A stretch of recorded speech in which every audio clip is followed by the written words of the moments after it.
Oprah was gone before the footage finished circulating. Her jet took off from Los Angeles hours after federal agents confirmed the existence of the leaked material. She didn't wait for the subpoenas, for the press conferences, for her legal team to try spinning the story. She left, headed for Zurich, because what was coming wasn't a PR crisis. It was exposure. That footage, long buried, long denied, was real. Not a rumor, not a smear, real. And it linked her to one of the darkest scandals Hollywood has ever seen. Everything began unraveling with Diddy's arrest, a joint FBI and Homeland Security operation targeting trafficking and financial crimes. The investigation led them to a trove of digital evidence. And in that vault, footage, names, transactions, conversations. Among the names, Oprah's stood out.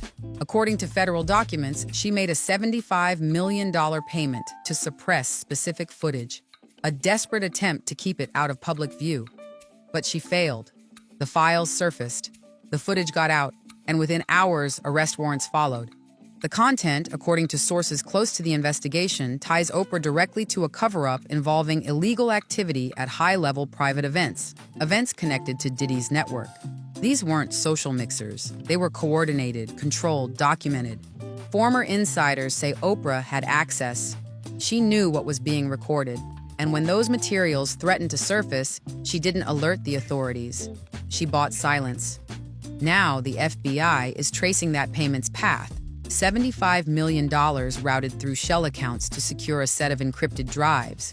Drives that, it turns out, weren't fully destroyed. Inside the footage, minors in compromising positions, powerful individuals involved, narcotics, coercion, the kind of footage that ends careers, yes, but also brings indictments. Social media blew up the second her name dropped. TikTok threads, Reddit files, archive hunters, and amid it all, one name kept coming back: Jaguar Wright. Jaguar had spoken before, about the secrets, about the parties, about the silence. She'd been dismissed as unstable, angry, bitter, but now she looked prophetic. Her deleted interviews, her live streams, resurfaced, viewed in a new light, not as noise, as warnings. And then came the internal Harpo documents, a leak, a memo titled Asset Rotation Protocol, Emergency Edition. It laid out a procedure for moving sensitive material across borders, code-named storage locations in Switzerland and the Bahamas, instructions for destruction, redactions, blame shifting, strategic denials. The memo named Oprah as the chair of strategic oversight. This wasn't someone caught off guard. This was someone in control, someone making moves, but control only lasts so long. Back in the States, whistleblowers stepped forward.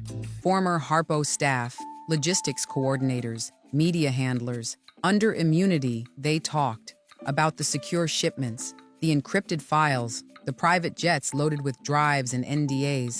Angela, one of those insiders, described arranging travel for event attendees under aliases. Cross-referencing those logs with Diddy's server showed matches. Private jet manifests, calendar entries, locations. Even Oprah's old South African school scandal resurfaced, no longer seen as a one-time failing, now reframed as a glimpse into a deeper pattern. The phrase she once used publicly came back to haunt her: "We protect our own." It wasn't just a mantra, it was a method. Her longtime ally, Gayle King, issued a statement: not a defense, a distancing.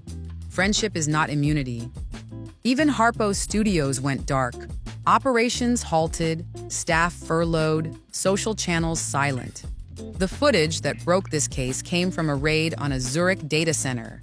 One server survived the purge. It held partial backups, metadata, file names, timestamps. Among them, Event 47, a lavish retreat in the Bahamas according to recovered files, funded by a transfer of $12.7 million just days before. The memo line, black gold. The footage matched eyewitness descriptions, included individuals believed to be underage. Footage that investigators now confirm was shown to a Senate subcommittee under emergency protocol. Two senators reportedly left the room visibly shaken. the Department of Justice made a rare public statement, not about one individual, about the system. This case is no longer about a celebrity. It is about a systemic operation to conceal criminal acts. The evidence is vast. The victims are real. As the pressure mounted, Oprah's legal team filed for asylum in Switzerland, claiming political persecution. It didn't hold. The evidence was too much. Then a video leaked. Oprah, in tears, saying, "I didn't suppress the footage to protect monsters. I did it to prevent chaos." The DOJ called it irrelevant. The Swiss government began processing the extradition. Then came Monique, public, director. "They called me difficult for asking questions. Now you know why no one was supposed to ask." Even longtime supporters started to speak, one by one. The house that Oprah built had become a monument to silence. As her jet circled back to the U.S., the DOJ finalized charges: obstruction, witness tampering, conspiracy. Extradition was greenlit. Her return wasn't voluntary. Inside the courtroom, prosecutors laid out the case: data logs, communications, wire transfers, internal memos, travel manifests, a roadmap of concealment. Oprah's defense tried to reframe it, claimed she was misled, that her actions were meant to protect, not deceive. They highlighted her school, her foundations, her books, but the jury saw the other side. The side behind the curtain, the whistleblowers, the payments, the footage. Jaguar Wright took the stand, calm, clear. Oprah protected them, all of them. She knew. Angela, too. Describing the moment she realized the charity missions were cover, that she was arranging travel for abusers, not guests. Even Piers Morgan's deleted interviews resurfaced, with timestamps, corroborating statements. The sentence came fast, not for trafficking, but for conspiracy and obstruction. 18 months, suspended, 5 years of supervised release, restitution, public apology, and that tour, the one she had planned for her memoirs, became something else, a reckoning. The apology tour began in South Africa, ended in silence. The question remains, how deep does this go? How many knew? How long has it been happening? Oprah's story isn't over, but the era she built? That ended the day she ran. The moment Diddy's hard drives spoke, silence stopped being an option. Now it's accountability's turn.